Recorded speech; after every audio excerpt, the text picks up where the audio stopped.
Trying to get my 35-year-old welder working, not having much luck. I have some of the relays work. It works sometimes, not other times.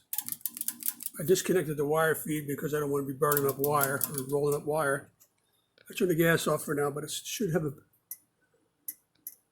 click.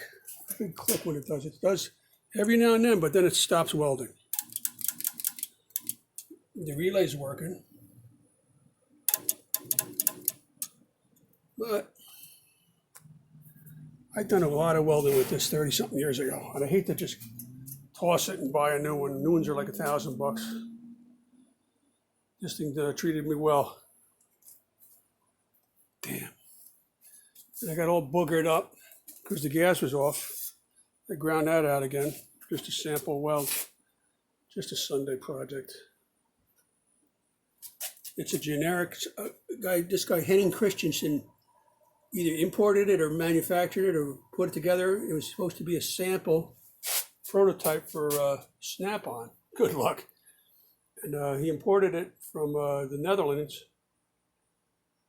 And I got it for like $300. And that was 35, 40 years ago. And it's worked. But what happened, the torch got burned up. So I put a new torch on it.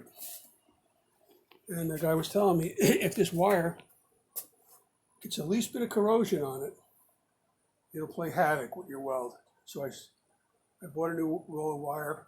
I've had it. It worked before.